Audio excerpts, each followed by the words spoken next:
All right, 2026 is gearing up to be just an absolutely massive year for global current affairs. And honestly, keeping up with the whirlwind of policy shifts, summits, and new tech developments can feel completely overwhelming at times. But hey, that's exactly why we're here today. In this explainer, we're going to take all that raw, chaotic data and organize it into a clear, highly visual roadmap of India's major global moves. So let's start with a quick thought experiment. What exactly do BRICS, ASEAN, and the G20 all have in common? I mean, sure, they're major international gatherings, but more importantly, these aren't just polite photo ops. These summits are the exact places where global power dynamics are actively dictated, where massive trade deals are struck, and where international security is shaped. Truly understanding them is your absolute key to understanding modern geopolitics. Just so we're all on exactly the same page, let's look at the foundational concept here. A summit conference is fundamentally a meeting of heads of governments from different countries, and it's essential for maintaining foreign and diplomatic relations.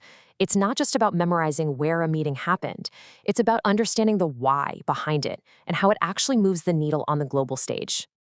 Okay, let's dive into this. To make sense of everything, we're going to break things down into a few distinct mental buckets today. We'll start with global diplomacy, move into trade and the economy, explore some massive tech and security updates, and then finish off with a rapid-fire round of crucial takeaways. So, jumping right into our first area, we're seeing India make a really aggressive push to position itself as a central hosting hub for global diplomacy.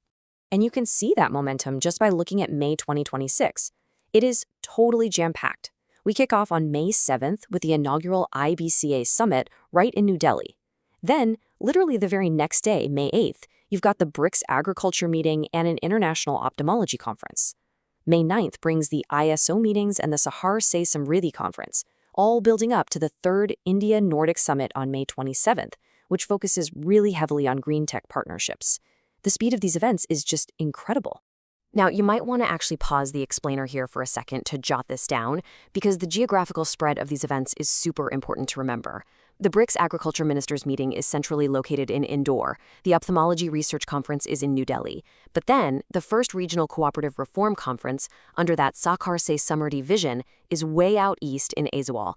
And, crucially, on May 9th, India is hosting the ISO International Subcommittee meetings for the very first time ever. But hey, we all know diplomacy isn't just about guys in suits having closed-door policy meetings, right? It is also about the deliberate export of cultural heritage, what we call soft power. PM Modi is actively driving this by showcasing tribal art and presenting indigenous gifts to world leaders. On top of that, Khajuraho has been selected to host Yoga Mahotsav 2026, which officially kicks off the countdown to the International Day of Yoga. Of course, all these diplomatic handshakes ultimately pave the way for real economic momentum, which brings us to trade and growth. Looking at March and April, there are some major commercial moves happening. Mid-March brings the International Rail Coach Expo down in Chennai, but the real heavy hitters for India's commercial footprint drop right at the end of the month, the WTO MC14 on March 27th, which is going to massively impact global trade agendas, and the India Pharma 2026 conference on March 31st. And then wrapping this stretch up, on April 11th, the CPA Zone 7 conference concluded with a massive push for inclusive governance and youth engagement. What's really fascinating here is the dual approach India is taking to build its economy. On the outward-facing front, international trade is taking priority, as India and Canada push to reset their ties, aiming for a highly ambitious free trade agreement by 2026. But versus that outward push, inwardly, we are seeing absolutely massive domestic infrastructure wins. Adani Green just commissioned a huge battery storage project at Khavda, and Oil India found a brand new gas-bearing zone in Rajasthan's Dandawala field. It's this perfect pairing of external deal-making and internal energy independence. And we really can't talk economics without touching on core finance. There are extensive ongoing discussions right now around the Union Budget 2026-27, which is obviously going to set the fiscal tone for everything else we're talking about today. Over in the banking sector, Karnataka Gramina Bank just won the PFRDA award, specifically for its exceptional implementation of the Atal Pension Yojana. That is a huge step forward for widespread financial inclusion. Now, let's shift gears to a favorite topic for a lot of you, and definitely for exam setters: technology and defense. So the crucial point here is the launch of the Semiconductor Investors Support Portal.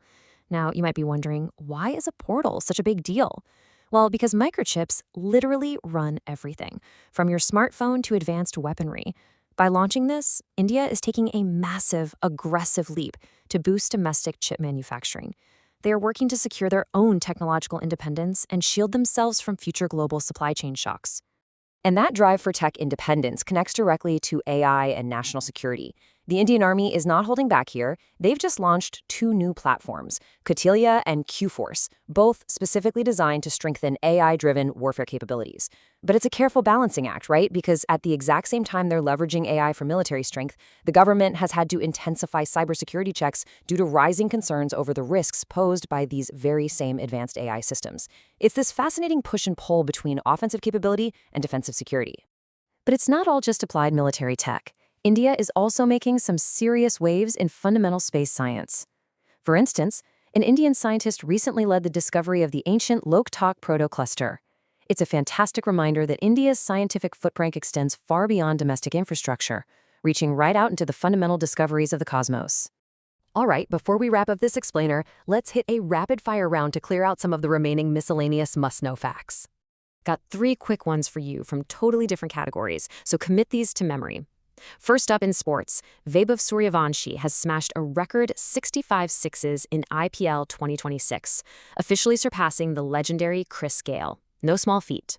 Second, in books and authors, Shivraj Singh Chauhan just launched a book titled Apnapan, which chronicles his political journey alongside PM Modi.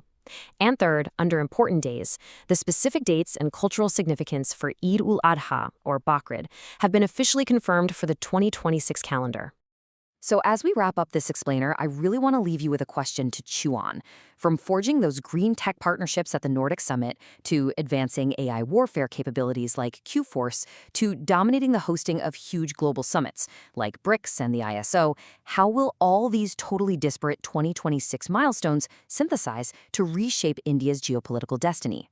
Keep connecting the dots between these developments as you study, and watch how this larger worldview actually unfolds. Thanks for exploring with me today.